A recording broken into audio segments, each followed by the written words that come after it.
tous, ici Piero San Giorgio. Je suis tchétchène. Pas tout à fait, mais je suis quelqu'un qui vient des montagnes.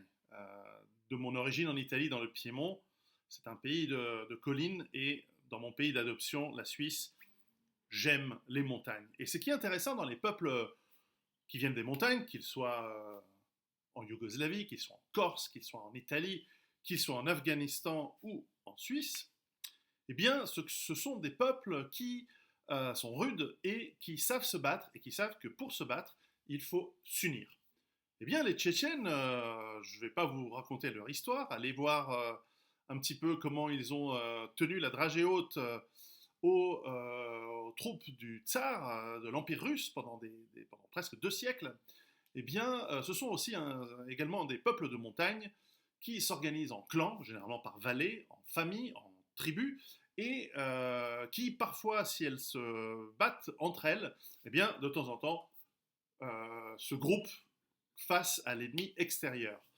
Eh bien, vous avez vu dans notre cher pays voisin, la France, là où l'État n'est plus capable, ou n'a plus la volonté surtout, de maîtriser et d'imposer la loi, sauf évidemment aux gens qui ne posent aucun danger. Hein. C'est devenu, comme tous les systèmes bolcheviques, fort avec les faibles et faible avec les forts, et soumis avec les forts. Eh bien, nous avons vu que dans ce vide juridique et légal et surtout de violence légitime, eh bien, que lorsqu'il y a des bisbilles entre communautés, la communauté, certes plus petite, mais plus motivée et plus capable de réunir, il y a des Tchétchènes de toute l'Europe qui se sont réunis à Dijon il y a quelques semaines maintenant, pour s'expliquer face à une autre communauté qu'ils considéraient comme leur ayant causé du tort.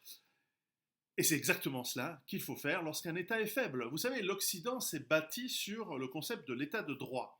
Mais à part l'Occident et la Chine, et peut-être le Japon, et encore, ce sont les seules civilisations qui se sont bâties sur l'État du droit, avec des droits garantis pour les individus, le droit d'être jugé par ses pairs, le droit de savoir pourquoi on est arrêté, pourquoi on est jugé, et ce sont des développements relativement récents en plus, rien qu'en Occident.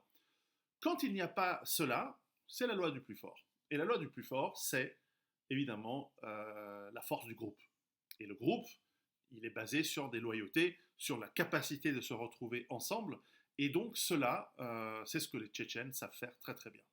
Et donc, en tant que montagnard, en tant que Suisse, en tant que cousin éloigné des Tchétchènes, bien que je ne partage pas leur religion, mais enfin, ce ne sont pas des islamistes, hein, les Tchétchènes en général, ce sont des musulmans culturels, hein, et avec une approche plutôt soufie et plutôt culturelle et tribale de leur religion.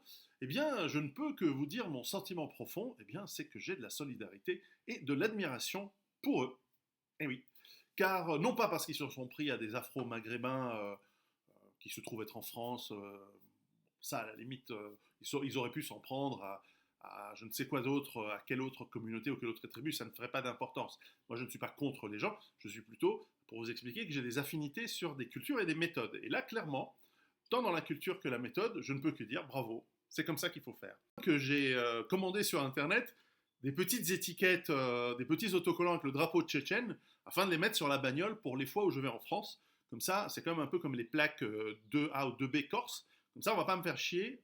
Les gens, ils vont voir le drapeau tchétchène, ils vont se dire, oulala, là, on va pas les faire chier. Bon, alors évidemment, il ne faut pas que j'aille en Russie avec la bagnole. Et alors que, vous savez, si vous avez lu mes livres, notamment Survivre à l'effondrement économique, où je prévois depuis 10 ans la situation dans laquelle nous sommes, c'est-à-dire que nous sommes en train de s'effondrer, que nous sommes en train d'avoir un processus d'éclatement des économies et d'effondrement de tous les modèles sociétaux, et on voit la folie ambiante qu'il y a aujourd'hui, qui en fait est un symptôme de cette explosion, eh bien, nous voyons et nous savons que nous devons nous grouper par affinité culturelle, tribale, familiale, peu importe, afin de créer de la force. Et dans ce rapport de force, vous l'aviez vu également lorsqu'il y a quelques années, des gitans bloquaient et brûlaient des voitures sur des autoroutes. L'État n'a rien fait.